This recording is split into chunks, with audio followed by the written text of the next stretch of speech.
sido bonito escuchar que están viendo los salmos. Así que vamos a ir con este salmo que es uno de los más conocidos, diría yo. Yo creo que todos alguna vez, alguna parte la han leído, les suena también estas frases que son más conocidas. Y una de las ventajas de los salmos es que no tenemos que saber... Por ejemplo, estamos leyendo el capítulo 51, no tenemos que saber los 50 capítulos anteriores, ¿cierto? Porque no es un libro que funciona así como una carta, como un libro de narración, ¿cierto? Donde uno agarra una parte y chuta, tiene que ver con la historia que pasó antes, tiene que ver con la historia que va a pasar después. Entonces, la idea es poder estudiar el Salmo completo, eso sí. Y este salmo, como ustedes saben, lo escribió David, y es un salmo que habla del arrepentimiento. Algo que hoy día no está muy de moda, que digamos, en general, en el mundo, y a veces tampoco en la iglesia, y nosotros mismos, ¿ya? Para no hablar como en general, sino que de nosotros. Hoy día la idea es vamos a hablar de arrepentimiento, así que vamos a estar revisando nuestra vida, nuestros corazones también, a la luz del ejemplo de David. Pero es importante el tema del arrepentimiento. Si ustedes se acuerdan, ¿cierto? Por ejemplo, ¿cuál era el mensaje de Juan el Bautista cuando él llegó? ¿Qué es lo que él decía? Arrepiéntanse, ¿sí? Arrepiéntanse, ¿por qué? Porque el reino de Dios se acerca. ¿El bautismo de qué era el que él hacía? Era un bautismo de arrepentimiento. Y cuando Jesús vino, él no cambió ese mensaje. Él dijo lo mismo: arrepiéntanse porque el reino de Dios se ha acercado. El arrepentimiento es, como lo decimos muchas veces, como uno de los lados de la moneda, fe y arrepentimiento, ¿cierto? Cuando escuchamos el Evangelio respondemos, o deberíamos, ¿cierto?, responder con fe en Jesucristo y arrepentimiento de nuestros pecados. Y no solamente cuando nos convertimos, sino que todo nuestro caminar debemos seguir en fe y arrepentimiento. Levante la mano el último que se arrepintió hoy día. No. Pero muchas veces vivimos sin arrepentirnos. Vivimos como que, sí, sabemos que pecamos, sabemos que nos caemos, no somos perfectos, le fallamos a Dios, pero echamos para adelante nomás. Y sí, muy bien, la idea no es quedarse pegado, pero la Biblia nos habla de que debemos arrepentirnos de nuestros pecados, ¿ya? Así que vamos a hablar harto de eso. Y, ¿qué tengo ahí? Ya. Entonces vamos a hablar del verdadero arrepentimiento. Obviamente, en un salmo donde me imagino que lo vieron antes, ¿cierto? Donde es un poema, es un himno, es una alabanza, una canción para ser cantada por la congregación. No es un tratado doctrinal donde vamos a ver, no es una teología, entonces no vamos a ver todos y cada uno de los aspectos del arrepentimiento, pero sí podemos aprender mucho de David en este caso. Así que vamos un poco con el contexto, ¿ya? El contexto lo da el mismo salmo, dice: al músico principal, salmo de David, cuando después que se llegó a Betsabé, vino a él Natán el profeta, ¿ya? Nos dice quién lo escribió, fue David. No todos los salmos lo escribió David, entonces es importante cuando lo dice ahí, y nos da el contexto de qué es lo que había pasado. No vamos a leer eso porque si no nos quedaríamos ahí, pero muy brevemente, David, cuando la Biblia dice, cuando los reyes salen a la guerra, David el Perla estaba ahí paseando en sus terrazas de sus palacios, ahí viendo todo su reino, y ve a una mujer, Betsabé, que no era su esposa, era esposa de un hombre que se llamaba Urías. Y él, como era el rey, dijo: tráiganmela, la encontró muy bonita y adulteró con ella, ¿ya? Después de esto, ella queda embarazada. Y él, para borrar todo vestigio de ese pecado de adulterio, él manda a llamar a Urías, que él sí estaba en la guerra, donde él tendría que haber estado, ¿cierto? Y le dice que vaya y se acueste con su esposa. ¿Para qué? Para que pase piola el embarazo. Eso es, ¿ya? En buen chileno. Para que pase piola, entonces él no tenga que rendir cuentas, ¿sí? De nada.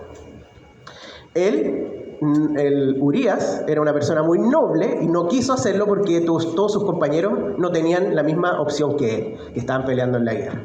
Entonces no le resultó a David. ¿Y qué es lo que hizo finalmente? Para no hacer más largo esto, ustedes lo pueden leer ahí en segunda de Samuel 12. ¿Y qué es lo que pasa? Él lo manda a la primera fila, ¿ya? A la primera fila de la guerra, y lo matan, ¿ya? De hecho, en la carta que él manda dice, ponlo ahí para que lo maten, ¿ya? No fue así como, oh, qué lástima. No, fue premeditado. Y entonces él muere. Como él muere, Urías, entonces David se casa con esta persona, con Betsabé, y iba a tener su hijo. Entonces ahí también iba a pasar piola. Pasa el tiempo y llega un profeta que se llama Natán, donde David, y les voy a leer, y Natán le cuenta una historia. También se lo voy a decir muy brevemente, pero es importante todo este contexto. Le dice, había dos hombres, uno pobre, uno rico. El rico tenía obviamente muchas cosas y muchos animales, el hombre pobre tenía solamente una corderita, ¿ya? Para nosotros no significa mucho eso, pero piensen en su mascota, en su perrito, en su gatito, que lo aman como si fuera parte de la familia. Y el hombre rico recibe visitas y en vez de sacrificar uno de sus animales, agarra el único corderita del hombre pobre y los invita a cenar con esa corderita. Y entonces les voy a leer, eso es lo que Natán le cuenta, esta historia a David. Y David le dice lo siguiente. Entonces se encendió el furor de David en gran manera contra aquel hombre, y dijo Natán, vive Jehová, que el que tal hizo es digno de muerte, y debe pagar la cordera con 4 tantos porque hizo tal cosa, y no tuvo misericordia. Entonces dijo Natán a David, tú eres aquel hombre, así ha dicho Jehová, Dios de Israel, yo te ungí por rey sobre Israel, y te libré de la mano de Saúl, y te di la casa de tu señor y las mujeres de tu señor en tu seno, además te di la casa de Israel y de Judá, y si esto fuera poco, te habría añadido mucho más. ¿Por qué pues tuviste en poco la palabra de Jehová, haciendo lo malo delante de sus ojos? A Urías Heteo heriste a espada, y tomaste por mujer a su mujer, y a él lo mataste con la espada de los hijos de Amón. Entonces David dice, no, este es digno de muerte. Este hombre que le quitó la corderita, y Natán le dice, bueno, ese eres tú. ¿Sí? Consecuencia de su pecado, ese hijo muere, ¿ya? Ese hijo muere. Así que por lo menos habían pasado 9 meses, ¿ya? Un poco más, poco menos, desde que hizo eso hasta que fue confrontado. 9 meses él guardando este secreto. Por lo tanto, el contexto de este salmo no es un contexto bonito, alegre, ¿ya? Es un contexto de adulterio, es un contexto de asesinato, es un contexto de pecado oculto, es un contexto de engaño, de maquinación. Ese es el contexto. Y obviamente de confrontación, y aquí es donde David entonces escribe este salmo. Ese es el contexto. Es muy importante para entenderlo, para entender bien a qué se refiere, por qué lo dice de tal manera, etcétera, etcétera. Ahora, David ayunó para que ese niño no muriera, el niño murió igual. Era la consecuencia que Dios había dado a David. Vamos con después de esta introducción, vamos con el texto. Lo vamos a entender desde 4 puntos. En primer lugar, el verdadero arrepentimiento apela a la misericordia de Dios. Vamos a ver eso y todos los otros puntos, obviamente, también.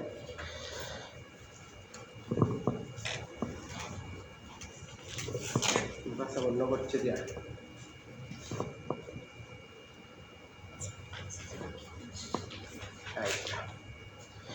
Bien, entonces tenemos estos 2 primeros versículos. Ten piedad de mí, oh Dios, conforme a tu misericordia, conforme a la multitud de tus piedades, borra mis rebeliones, lávame más y más de mi maldad y límpiame de mi pecado. De alguna manera resume todo este salmo, o al menos da es como el abstract, ¿cierto? El resumen te dice lo que va a venir en todo el salmo. Y esto es muy importante, porque podemos distinguir al tiro cuál es el tono, cuál es la disposición de David Recordemos que no es un tratado doctrinal, es un poema, es un cántico que tiene que ver con lo que él está viviendo, con sus emociones. ¿Cuál es la emoción? ¿Cuál es el tono? David llega humillado. Esto es importante. En el verdadero arrepentimiento hay humillación. ¿Por qué? Porque él apela a la misericordia. David no apela a sus méritos. David no apela a una razón justificada. ¿Sí? David apela a ¿qué cosa? Ten piedad de mí. ¿Sí? A veces confundimos la misericordia, gracias Alex, a veces confundimos la misericordia con la justicia. Casi como que me debe misericordia. Eso no existe. La misericordia no se debe nunca, porque es misericordia. Lo que se debe es la justicia, porque está en base a los méritos. Ten piedad de mí, conforme a tu misericordia. Solamente David puede apelar o puede estar en esta condición porque sabe que Dios es misericordioso. Como cantábamos, ¿cierto? Grande en misericordia. Yo tengo un hermano, para los que no saben, 5 años mayor que yo, tiene 25, 26 por ahí. Y cuando nosotros éramos niños, como la mayoría de los hermanos, peleábamos mucho. Y obviamente como me ganaba por 5 años, adivinen quién salía perdiendo más veces. Y teníamos estas peleas donde de repente, no sé, pues él me molestaba. Bueno, llegaban estos momentos en donde ya él quedaba hasta acá, salía persiguiendo y me agarraba y tenía ahí su mano levantada para darme mi merecido. Y en ese momento, ¿qué me quedaba a mí? Nada, solamente apelar a su misericordia.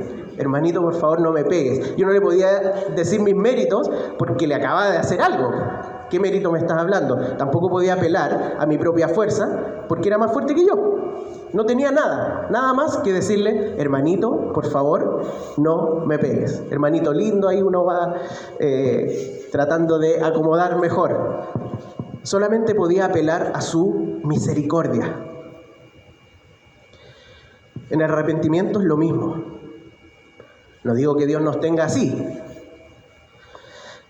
pero solamente podemos apelar a su misericordia. No hay nada en nosotros ni en las circunstancias que sumen en nuestra petición de arrepentimiento, de perdón. No hay nada que sume, solo su misericordia. Solo la misericordia. David podía haberse justificado, podía haber dicho, Señor, pero ya, yo sé que me la pitié, yo sé que pequé, pero yo derroté a Goliat, yo te he dado tantas victorias a tu pueblo, yo he sido tan fiel, porque la verdad es que David había sido muy fiel. Ustedes leen la parte, por ejemplo, cuando había sido perseguido por Saúl. Por ejemplo, David tuvo la opción de matar a Saúl y no lo hizo por temor de Jehová. Era un hombre con mucho temor de Jehová. Podría haber dicho, Señor, y no lo hizo. Podría haber dicho, Señor, es que ¿sabes qué? Las esposas que me diste no me satisfacen. Es que es demasiado bonita. Bueno, alguien tenía que morir, alguien tenía que ir efectivamente en la primera línea. Justificaciones. Hay razones justificadas, entre comillas, que nosotros las consideramos así. David no hizo nada de eso, solamente apeló a la misericordia. La pregunta es, ¿cómo vamos nosotros frente al Señor? Porque acá estamos viendo un encuentro entre un pecador arrepentido y el Dios santo y justo. ¿Cómo vamos nosotros cuando pecamos? Como que fuera, ya disculpa, ya bueno, ya. ¿Cómo nos paramos frente a Dios? Nos paramos en base a nuestros méritos. Señor, yo sé que está mal, yo sé que no debe haber hecho esto, pero tú sabes que yo no soy malo. Yo soy un buen siervo, yo sirvo, yo voy a la iglesia, yo doy, la ofrenda, el diezmo. Señor, tú sabes que esto no lo hago nunca, pero ahora lo hice, pero tú sabes que yo sí te quiero servir. Señor, es que tú no sabes. A veces decimos eso o lo pensamos. Señor, es que tú no sabes lo que me dijo. Es que ¿cómo yo voy a reaccionar de otra forma? ¿Sí? Y a veces llegamos en arrepentimiento con esa postura, con esa parada, en esa actitud. El verdadero arrepentimiento apela a la misericordia. Porque el verdadero arrepentimiento se humilla frente a Dios. Y el verdadero arrepentimiento no se justifica. Porque el pecado no tiene justificación. Sí tiene una razón. ¿Sí? Probablemente siempre pecamos por alguna razón. Que en última instancia es que somos pecadores. Pero hay razones más específicas, ¿cierto? Si la Ale va y me pone un combo y yo le doy uno de vuelta, yo tengo una razón de por qué pequé contra ella. Pero no es una justificación, porque la palabra me dice, por ejemplo, no pagar mal por mal, ¿sí? Entonces sí, hay razones, pero no son justificativos, no nos justifican para pecar. Y nuestros méritos, ¿para qué vamos a entrar en eso, cierto? Nuestros méritos menos aún. Por lo tanto, ¿cómo estamos frente al Señor cuando pecamos? Ahora, la pregunta podría ser anterior. ¿Nos arrepentimos? ¿Tenemos un tiempo específico de arrepentimiento? ¿O es como que sí, Señor, me arrepiento, listo, ahora voy a seguir con lo que realmente quiero hacer? El arrepentimiento es algo, no es como un sentimiento de arrepentirse. Es un momento de arrepentirse como lo está haciendo David acá, expresado obviamente en un salmo, pero es en un momento en donde él se humilla incluso físicamente frente a Dios y le pide perdón y clama por su misericordia. ¿Cuántas veces hacemos eso? No se justifica. Vamos a seguir. Porque son 4 partes, pero están obviamente muy ligadas. El verdadero arrepentimiento entonces apela a la misericordia de Dios y también confiesa el pecado. Porque yo reconozco mis rebeliones y mi pecado está siempre delante de mí. Contra ti solo he pecado y he hecho lo malo delante de tus ojos, para que seas reconocido justo en tu palabra y tenido por puro en tu juicio. Fíjense que él apela a la misericordia, pero él también confiesa el pecado. Él dice lo que hizo. Y de hecho, fíjense que David no solo confiesa el pecado específico, que es importante, ¿sí? No se vale esto de como la escondida, ¿cierto?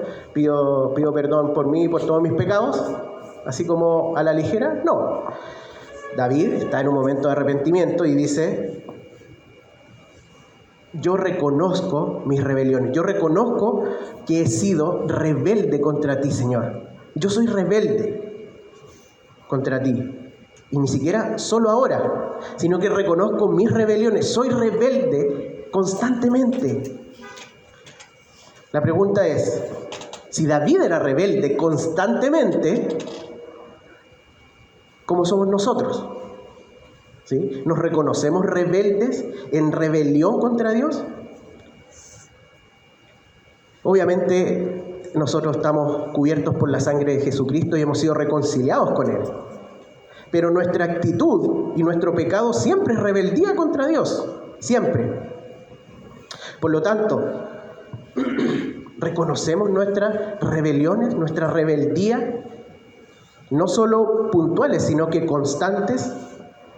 Mi pecado que cometí hoy día en esto específico, mi pecado está siempre delante de mí. Fíjense en eso. Mi pecado está siempre delante de mí. Hay un reconocimiento de quién es Él.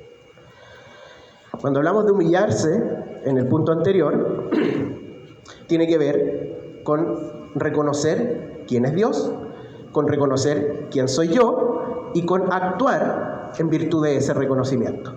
Eso es humillarse, porque si de verdad consideramos a Dios como el que es santo, justo, glorioso, poderoso, bueno. Y nosotros, ¿cierto?, pecadores, no queda otro camino que humillarnos, tirarnos al suelo de guata, humillarnos.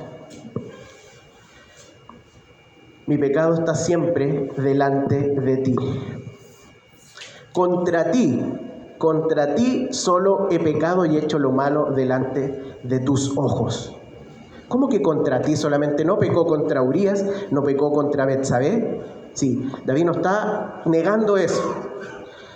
Pero todo pecado es principalmente y primeramente contra Dios. Aunque yo mate a alguien, estoy pecando contra Dios. También, obviamente, estoy pecando contra esa persona, sin duda que sí.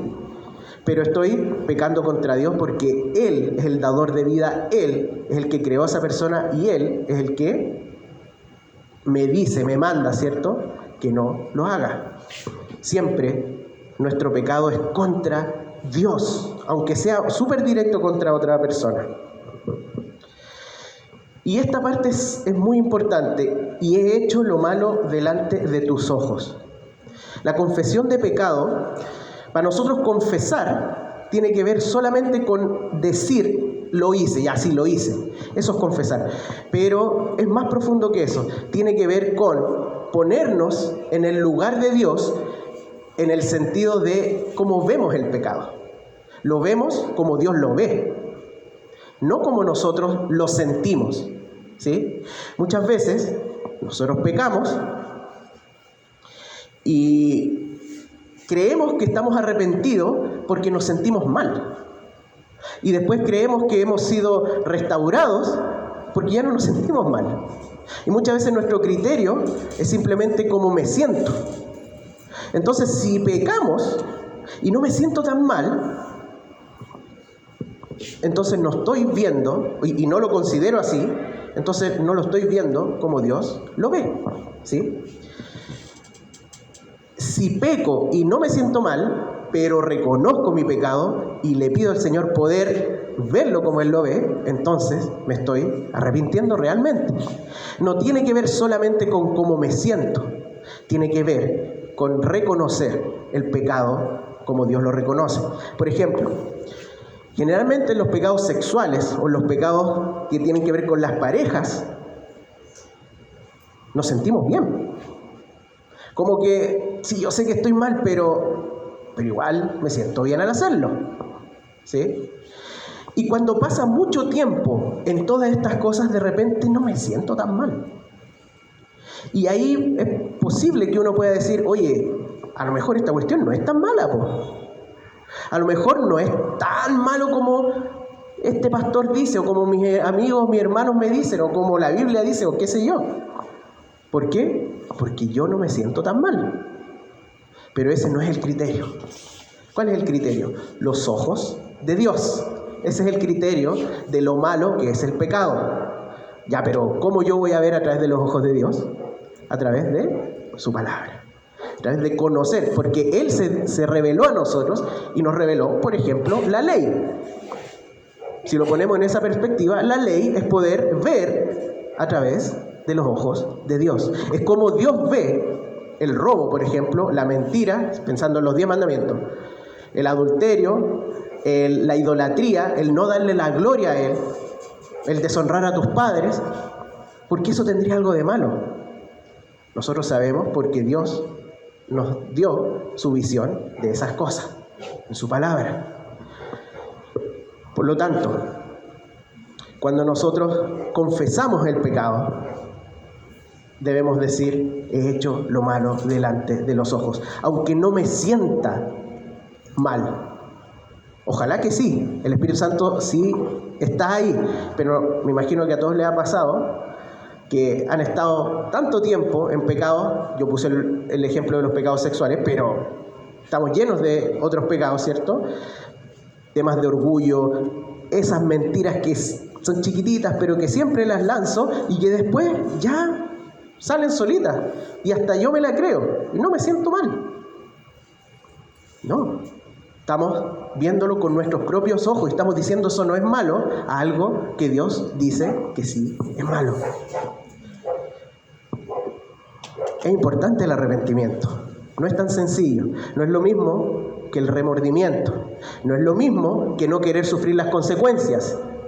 Tiene que ver con decir esto es malo porque Dios así lo dice. Y yo me pongo en el mismo óptica, para no decir en el mismo lugar, en la misma óptica que Dios. Desde sus ojos reconozco que está mal porque Él lo dice. ¿Sí? A ver. Ya.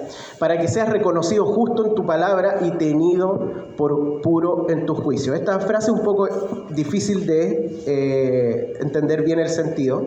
Hay unas versiones que tienen que ver con yo me sumo en esto que estamos hablando, ¿cierto? A la visión de Dios con respecto al pecado, para que sus juicios sean conocidos como justos, ¿sí? Sean reconocidos como lo que Dios dice, esto que hemos hablado en la ley, sean justos. Por lo tanto, también tiene un sentido incluso de testimonio.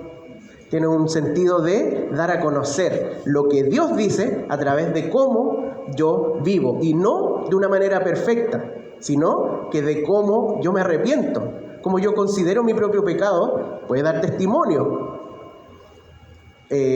a otras personas. Por ejemplo, yo tengo un hijo de 4 años y uno siempre como papá, creo yo, o no sé, yo voy a hablar de mí, mi tentación es, aunque él es chiquitito todavía, pero lo pienso a futuro, es que él me vea una persona que leo la Biblia, que siempre oro, que siempre trato bien y soy bacán como esposo, bacán como papá, bacán como pastor, bacán en todo.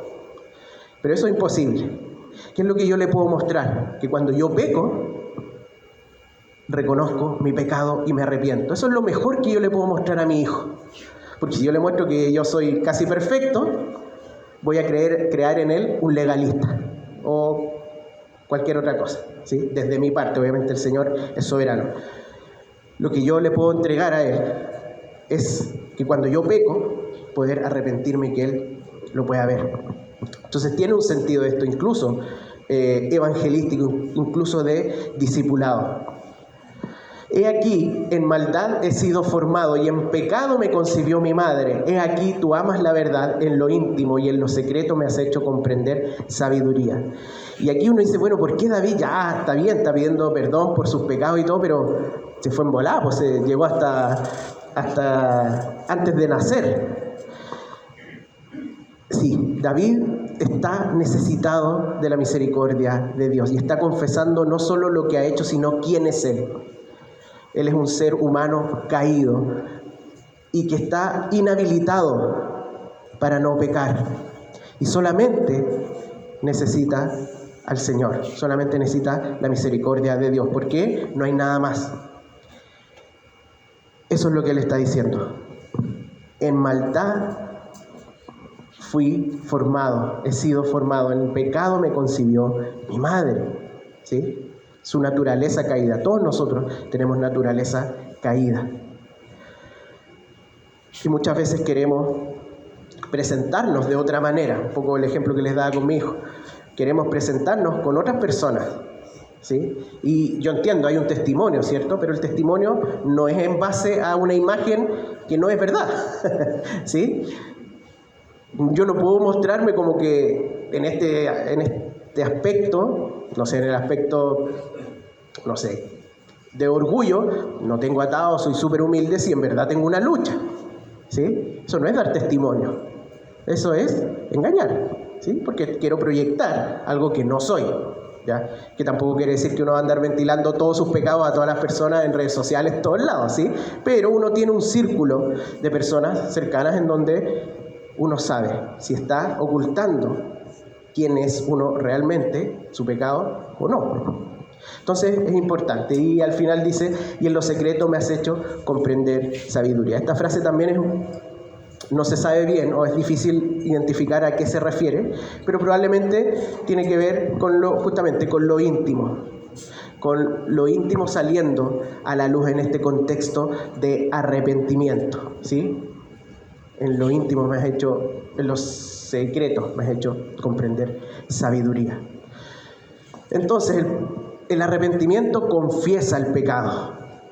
¿Sí? No es simplemente, Señor, necesito de tu misericordia, listo. No, ya. ¿En qué? ¿Qué pasó?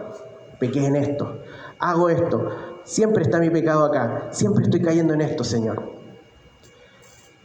Asumir la culpa, ponerme en los ojos de Dios. ¿Por qué? Porque mi pecado tiene consecuencias.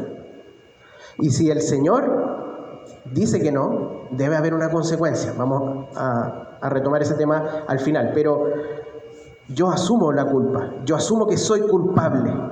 ¿Por qué? Porque Dios lo dice. Esa es la relación con la que estamos hablando de los ojos de Dios.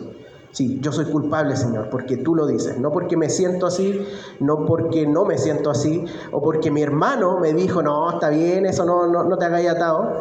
No, es porque tú me dices que eso no está bien.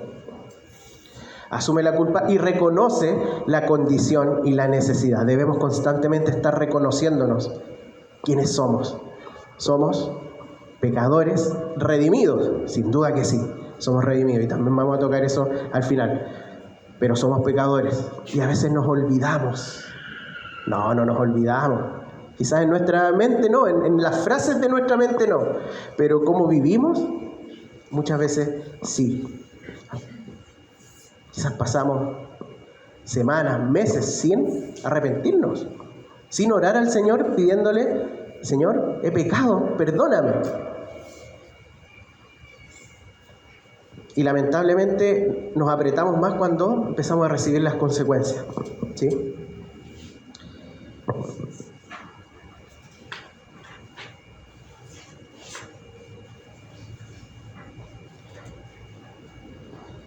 Que nuestro arrepentimiento, nuestra confesión sea contra ti solo he pecado y hecho lo malo delante de los ojos, de tus ojos. Acordémonos de esta frase, no es necesario metiendo bulla, ¿no? Acordémonos, no para repetirla como un rezo, sino que recordar cómo nos estamos arrepintiendo, de qué nos estamos arrepintiendo y por qué es malo esto, ¿sí? En tercer lugar,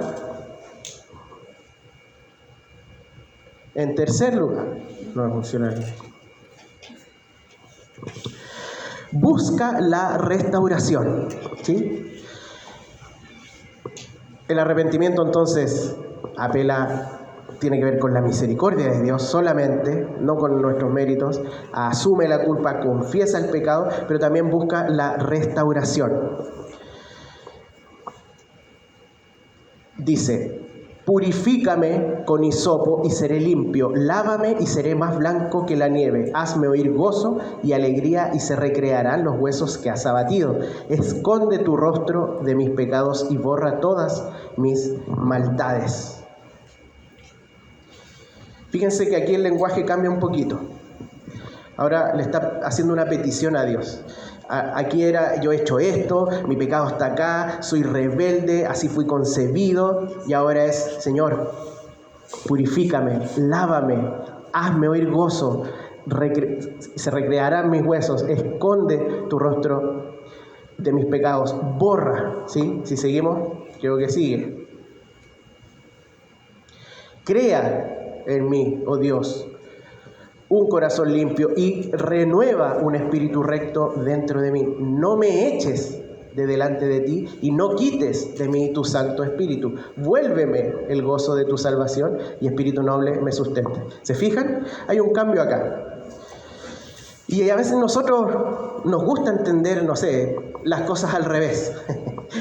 Y muchas veces no confesamos, no asumimos la culpa, no nos arrepentimos, no apelamos a su misericordia. Sin embargo, queremos restaurarnos a nosotros mismos. Ya, Señor, yo sé, la embarré, pero mañana me pongo las pilas y no lo hago más. ¿Sí? No hay arrepentimiento, no hay confesión realmente, no hay asumir la culpa y queremos nosotros limpiar nuestro corazón. Queremos nosotros ser tan, no sé, voluntariosos que desde mañana ya no peco en esa área. Eso hacemos mucho. Entonces fíjense cómo es todo al revés. David se entregó humillado de guata al Señor, sin mérito, sin justificación, asumiendo todo, mirando todo desde la perspectiva de Dios. Y ahora le dice: Señor, pero límpiame, lávame. ¿Por qué? Porque yo no puedo. Porque yo no puedo transformar mi corazón. Por más disciplinado que yo sea, no puedo transformar mi corazón. ¿Eso quiere decir que no tenemos que ser disciplinados? No, no quiere decir eso. La disciplina es una virtud y tiene su espacio dentro de todo eso, pero quien hace la obra es Dios. No se trata de ponerse las pilas o no. No se trata de decir, ya, ahora sí. No se trata de ese momento emocional en donde yo tomo esa decisión. ¿Sí?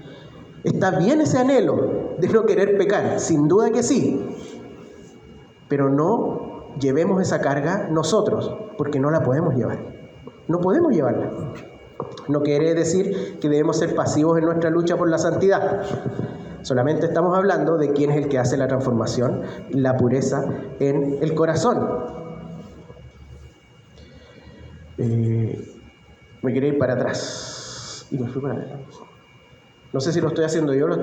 ¿Tú estás moviendo o no? ¿Sí? Ya. Déjame ver si esto funciona o no. Ya, no funciona. Entonces, fíjense. Purifícame con hisopo. Ya, el hisopo era una plantita que se ocupaba para limpiar. Y seré limpio. Lávame y seré más blanco que la nieve. Fíjense, un corazón. Está hablando de limpieza. ¿Sí? Corazón negro, de pecado. Y nuestro corazón está así. En cierta medida, ¿cierto? Nosotros sabemos que hemos sido limpiados, pero hay pecado. Todavía hay caquita ahí en nosotros, en nuestro pecado, en nuestro corazón. Todavía necesita ser limpiado. Si no, no pecaríamos. Está el pecado ahí. Hazme oír gozo y alegría y se recrearán los huesos que has abatido. Como que Dios le quebró todos los huesos. Quedó tirado David y ahora le pide que él los reconstruya, porque como una persona, no sé quién se ha fracturado aquí, pero imagínense alguien, nosotros nos fracturamos todos los huesos. ¿Tenemos alguna posibilidad de nosotros mismos reparar nuestros huesos? No, es el Señor el que abatió y es el Señor el que va a recrear esos huesos. Esconde tu rostro de mis pecados y borra todas mis maldades. Fíjense, ¿cierto? No me tomes en cuenta, poco lo que ya hemos hablado, no me tomes en cuenta, pero además bórrame mis maldades. Ya no quiero tener estas maldades.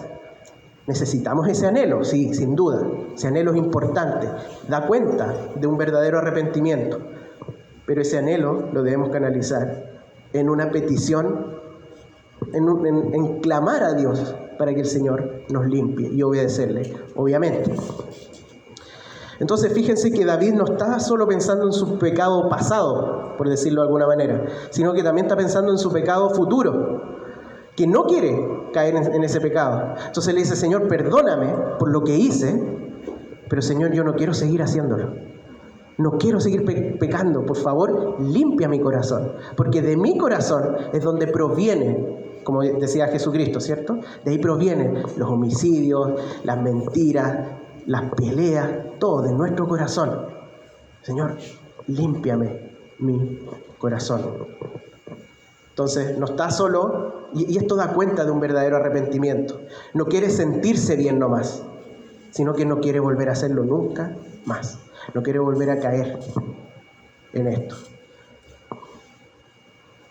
Y la pregunta es: ¿nosotros pensamos en eso? Simplemente nos queremos sentir tranquilos. Llegamos al punto de ir en arrepentimiento, en oración, porque ya no damos más, o porque realmente queremos glorificar a Dios con nuestra vida. Queremos amar al prójimo con nuestra vida, porque parte de amar no se trata solamente de misericordia, o lo que entendemos por misericordia. Se trata de no pecar contra el otro. Y a veces no lo entendemos así. Amar a Dios por sobre todas las cosas y amar al prójimo es como ser generoso. Sí, es una parte importante, pero también es cuidar al otro, es no pecar contra él. es no pelear contra él, es no insultarlo, es no, abusar del otro, es no pecar contra mi hermano. ¿Estamos pensando en eso cuando nos arrepentimos? David está buscando la restauración. Aquí él no está hablando y por eso les decía al principio, aquí no están todos los componentes, porque obviamente hay una restauración si yo peco contra alguien, yo debo restaurar aquello que hice. No vamos a tocar mucho ese tema, pero quiero mencionarlo. Este salmo es más bien en la parte íntima con el Señor, pero hay todo un contexto horizontal que también debemos restaurar. Sin duda que debemos restaurarnos con el Señor para poder hacer eso bien, ¿sí? Entonces, fíjense cómo lo pide David. Crea en mí, oh Dios, un corazón limpio y renueva un espíritu recto dentro de mí. Fíjense la rectitud siempre tiene que ver con caminar haciendo el bien. Eso es lo que él quiere. No quiere sentirse bien. Él quiere caminar glorificando a Dios. Y no quites de mí tu Santo Espíritu. No, dice, no me eches de delante de ti y no quites de mí tu Santo Espíritu. Él sabe que el Señor es santo. Probablemente esta frase de no quites tu Santo Espíritu hace referencia a Saúl, ¿sí? Saúl, Dios quitó el espíritu de Saúl, ¿sí? Esto no quiere decir, no está hablando de la regeneración, ¿ya? Está hablando de que en esos tiempos a los reyes, ¿cierto?, Dios ponía su espíritu para que ellos pudiesen gobernar conforme su voluntad y también lo quitaba, ¿sí? Le proveía de dones especiales. Entonces David decía, no quites tu espíritu, no me alejes de ti. No quiero estar aparte de ti. Y esto es tremendo, porque sí está preocupado por su relación con Dios. No es simplemente, y insisto, en las consecuencias de su pecado. Eso no es el centro acá. El centro es el Señor. Dame la siguiente. Entonces, busca la restauración, ¿cierto? La restauración del corazón. Pero no en un sentido donde muchas veces enfocamos, que es, a veces pensamos que el Señor nos tiene que sanar de nuestras heridas, de nuestros traumas, de lo que la otra persona me hizo. Y sí, está dentro. Pero nuestra principal herida, nuestra principal enfermedad es nuestro pecado que nos aleja de Dios. Eso es lo principal. Y todo lo demás tiene que ver con eso. Yo no puedo perdonar si no estoy reconciliado con Dios, ¿sí? Por eso Jesús no vino a que no tengas heridas y a que no tengas ningún tipo de sufrimiento. Él vino a restituir, a restaurar tu relación con Dios por el pecado. Él vino a morir por tu pecado, para que tu corazón, ¿cierto?, ahora pueda y quiera glorificar a Dios y tengas acceso a Él. Y de esa manera, entonces, yo puedo perdonar a aquel que me daña. Y de esa manera puedo vivir en un mundo caído que es difícil de vivir, complejo. Puedo vivir sobreponiéndome a esas cosas porque tengo al Señor, tengo una relación con Él, soy su hijo. Entonces, fíjense, es importante estas dos cosas. La restauración, nuevamente, quiero hacer harto hincapié en esto, la restauración del corazón no es sentirme bien, es estar bien, es estar en paz con todos. No, el cristiano no está en paz con todos, no está en paz con aquellos que se oponen al Evangelio, no está en paz con un montón de cosas. Y simplemente vivimos en un mundo caído donde van a pasar cosas de un mundo caído, accidentes, enfermedades, ¿sí? No es lo principal. Ahora, que porque somos hijos de Dios podemos enfrentar esas cosas y de ahí viene mucha sanidad de cosas de infancia, de cosas de relaciones, de cosas incluso de poder enfrentar una enfermedad o algo que nos pase de una manera diferente. Claro que sí, sin duda que sí, pero es porque hay una relación, una restitución en el Señor. Entonces es importante eso. ¿Dónde está nuestro foco en la restauración? Ya no quiero sentirme así simplemente. ¿O es Señor, yo quiero estar a cuentas contigo y a cuentas con mis hermanos? Quiero tener un corazón bonito para glorificarte a ti y para amar a mis hermanos. Eso es lo que yo quiero. Eso es lo que deberíamos anhelar. Pero muchas veces queremos otras cosas. Quiero dejar de sentirme así, quiero estar así, quiero estar bien, ¿sí? No digo que eso tenga algo de malo en sí mismo, pero eso es consecuencia de lo principal, que es nuestra relación, nuestra sanidad de nuestro propio pecado. Eso es lo que la Biblia enfatiza. Y lo demás viene por eso, viene a través de eso, viene con eso. Entonces busca la restauración del corazón y con la relación con Dios. Y finalmente lleva a la adoración. Fíjense, tremenda vuelta. Vamos con la siguiente, por favor. Entonces enseñaré a los transgresores tus caminos y los pecadores se convertirán a ti. Entonces no es que David está negociando, ya que a veces suena así como, oye, perdóname, entonces yo voy a ir a evangelizar, ¿ya? No es eso. El tono del Salmo es de arrepentimiento, de humillación. David no está negociando, David está describiendo porque conoce lo maravilloso que es Dios, lo que va a pasar. Él dice, cuando tú me sanes, yo les voy a enseñar a los transgresores, porque yo transgredí, ¿sí? Yo les voy a enseñar tus caminos, porque yo transgredí tus caminos y tú me restauraste. Y los pecadores, porque yo soy y fui un pecador, me convertí a ti, y los pecadores se convertirán a ti. Líbrame de homicidios, oh Dios, Dios de mi salvación. Cantará mi lengua tu justicia. Señor, abre mis labios y publicará mi boca tu alabanza. Fíjense que la consecuencia de esta restauración es la predicación a los demás y la alabanza pública, la alabanza abierta, ¿cierto? A Dios. Mis labios cantarán. Abre mis labios, publicará. Eso no es en lo privado, eso es en lo público. Publicará mi boca tu alabanza. Hay una adoración explícita, con palabras, con canto, con todo lo externo, ¿cierto? Que Él va a publicar la alabanza. Entonces, fíjense hasta dónde hemos llegado, hasta la adoración, hasta la evangelización, hasta la adoración explícita. Y hay un punto más, dale con la siguiente. Porque no quieres sacrificio que yo lo daría, no quieres holocausto. Los sacrificios de Dios son el espíritu quebrantado, al corazón contrito y humillado, no despreciarás tú, oh Dios. No quieres sacrificios. ¿Cómo no va a querer sacrificios si Dios lo instituyó, cierto? En la ley. ¿Cómo en ese momento no va a querer sacrificio?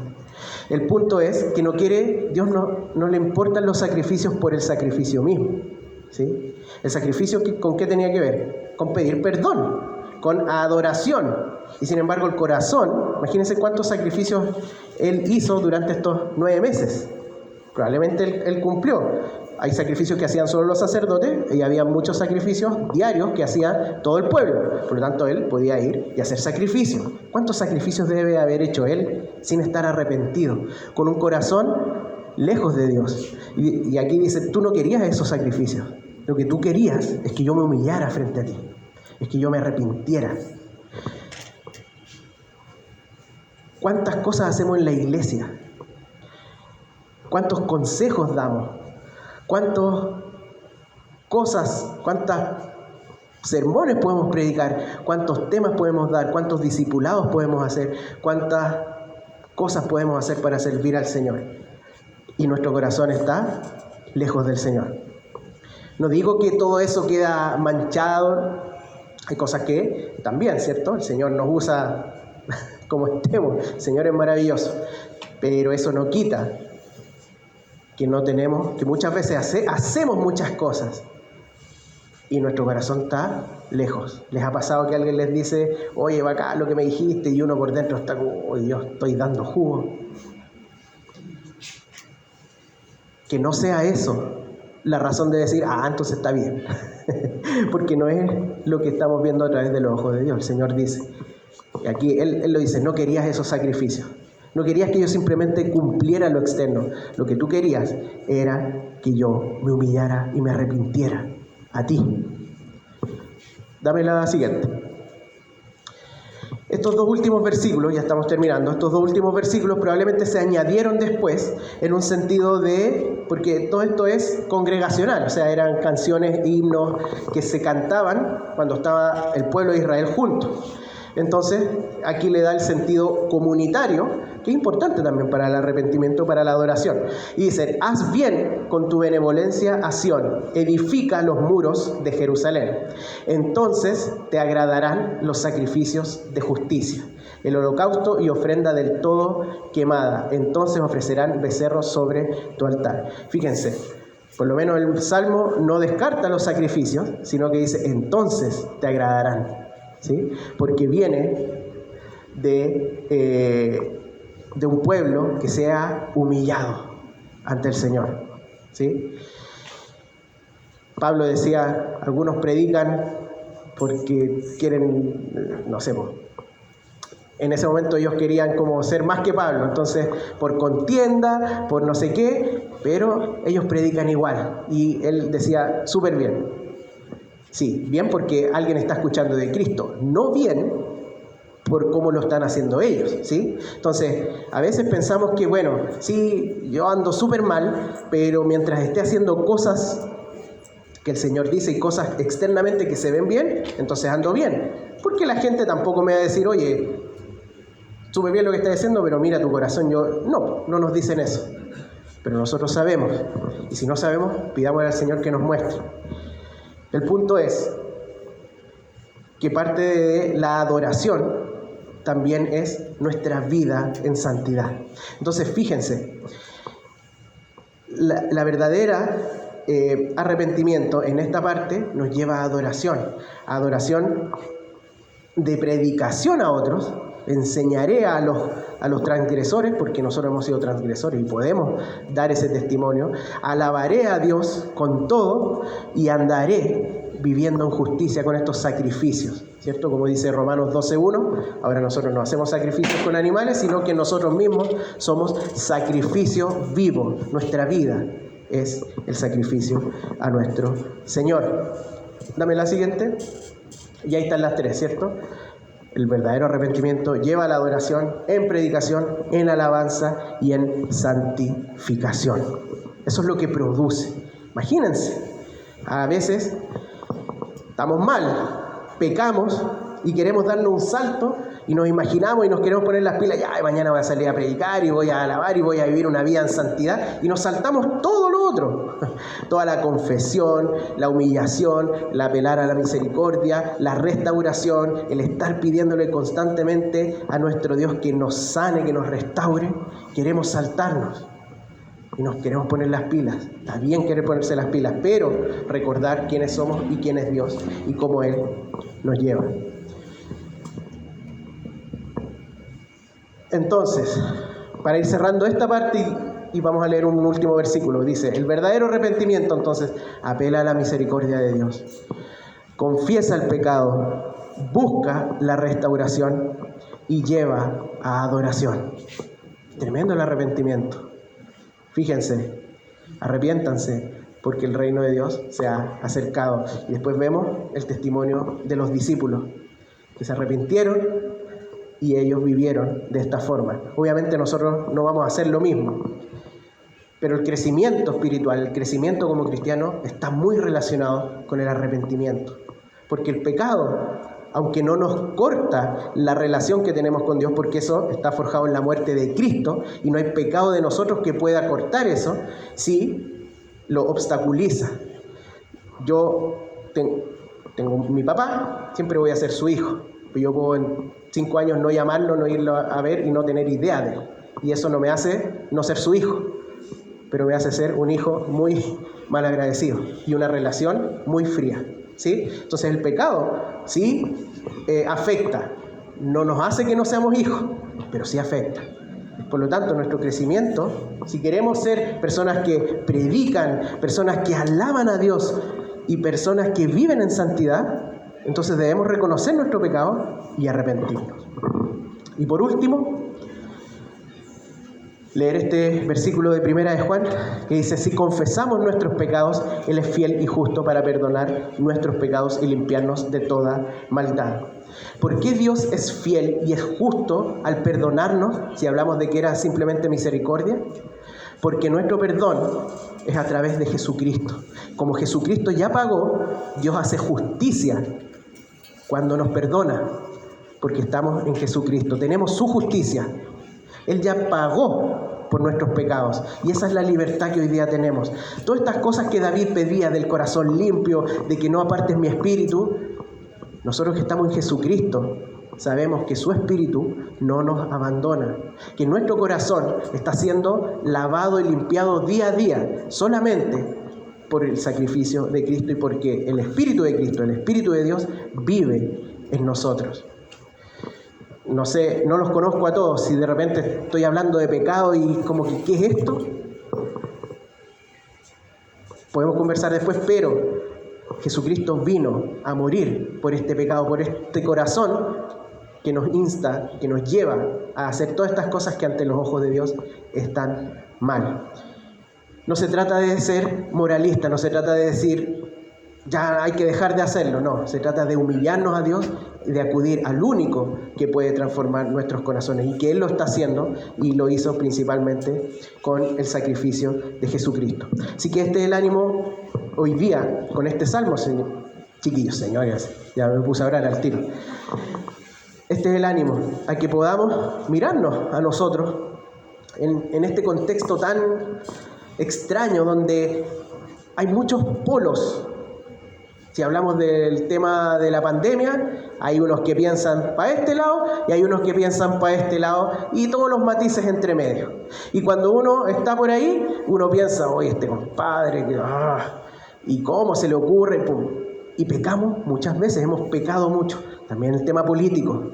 ¿Por qué este loco votó por tal persona? ¿Por qué fue a votar? ¿Por qué votó nulo? ¿Por qué no vota? Independiente de los temas, porque no es el tema hoy día, ¿cómo estoy pensando de mi hermano? Porque mucho pecado no lo verbalizamos, lo tenemos acá en nuestro corazón y debemos ser limpiados de eso. Arrepintámonos. Aunque ustedes estén seguros que su candidato es el candidato cristiano y aunque su postura con la vacuna, las mascarillas y todo es la postura evangélica, aunque sea así, nada justifica que yo piense, que yo diga en las redes sociales y todo, o presencialmente, todo, cosas contra mi hermano o contra cualquier persona. ¿Cuántas veces no insultamos a nuestros hermanos, pero en nuestra mente insultamos al presidente, a los diputados, a los senadores, a los ministros, a todos? Los insultamos y porque sentimos que se lo merecen. Nada justifica el pecado. El pecado, el adulterio, siempre va a ser pecado, no deja de ser pecado, no importa lo que el otro haya hecho. La mentira sigue siendo pecado, no importa lo que el otro me haya hecho, o lo justo que se sienta en el momento. ¿Sí? El abuso, el maltrato, nunca deja de ser pecado, no importa lo que el otro haya hecho o las circunstancias que estén ocurriendo. Entonces los animo, chiquillos, y me animo a mí, a que podamos revisarnos, y les aseguro que vamos a encontrar pecado, pero les aseguro que también vamos a encontrar a nuestro Salvador, que es más grande, que su gracia es más grande que nuestro pecado. Si tenemos temor porque va a salir a la luz pecado, tengamos la seguridad de que va a salir gracia, mucha más gracia, porque su gracia es infinita. Y por eso Él vino a morir por nosotros. Así que vivamos vidas de arrepentimiento para alabanza de la gloria de Dios. Vamos a orar. Señor, te damos gracias porque en tu sacrificio, Señor, es que tenemos hemos sido reconciliados contigo, Señor, y que podemos siquiera poder pedir por tu misericordia, que tú nos perdones, Señor. Sabemos que en la cruz tú pagaste por nuestros pecados, Señor, pero queremos ser diligentes en arrepentirnos constantemente, Señor. Señor, pecamos, nuestro pecado está siempre delante de nosotros, pero también reconocemos que tu gracia es mayor y que también está siempre delante, que tus misericordias se renuevan cada día, Señor, y que tú nos has perdonado. Señor, te pedimos perdón por nuestros pecados hoy día y te pedimos que tú limpies nuestro corazón para que el día de mañana, Señor, podamos vivir para tu gloria, amando a nuestro prójimo, amándote a ti por sobre todas las cosas y predicando, Señor.